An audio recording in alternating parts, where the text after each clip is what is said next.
Hello everyone, this is doctor Yamini, physiotherapist. So ఈ రోజు నేను మీకు బోన్ ఇంకా మజిల్ హెల్త్ అలాగే బోన్ డెన్సిటీకి కావాల్సినటువంటి ఫుడ్స్ ఎట్లాంటివి తింటే మీకు హెల్ప్ అవుతుంది అండ్ దానివల్ల ఉన్నటువంటి ఉపయోగాల గురించి నేను మీకు చెప్పబోతున్నాను. అండ్ ఫస్ట్ థింగ్ వచ్చేసి మనకి బోన్కి కావాల్సింది ఏంటంటే కాల్షియం. సో కాల్షియం మనకి ఎక్కువ ఎందులో కనిపిస్తుంది? ఫస్ట్ థింగ్ మన మైండ్లో వచ్చేది డైరీ ప్రొడక్ట్స్. సో పాలు, పెరుగు, పన్నీర్ అండ్ అలాగే దానికి రిలేటెడ్ ఫుడ్ ఐటమ్స్ అనమాట.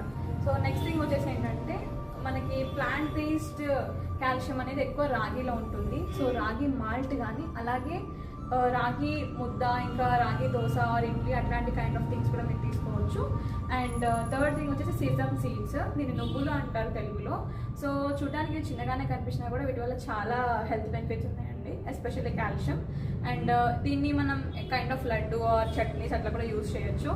And when it comes to protein muscle గురించి తీసుకుంటే కనుక ఫస్ట్ థింగ్ వచ్చేసి egg.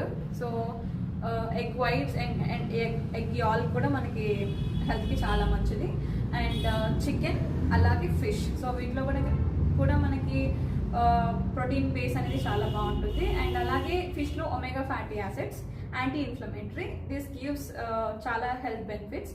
And moreover vegetarians అయితే కనుక ఐ సజెస్ట్ లెగ్యూమ్స్, పప్పులు అంటారు కదా, మూంగ్ దాల్ కానీ ఇంకా చన్నా, రాజ్మా అండ్ అలాగే సోయా. సో ఇట్లాంటి వాటిలో ప్రోటీన్ అనేది ఎక్కువగా ఉంటుంది.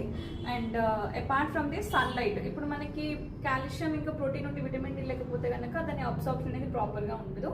సో సన్లైట్ ఎక్స్పోజర్ అనేది చాలా చాలా important, like early sunrise అప్పుడు అండ్ అలాగే సన్సెట్ అప్పుడు.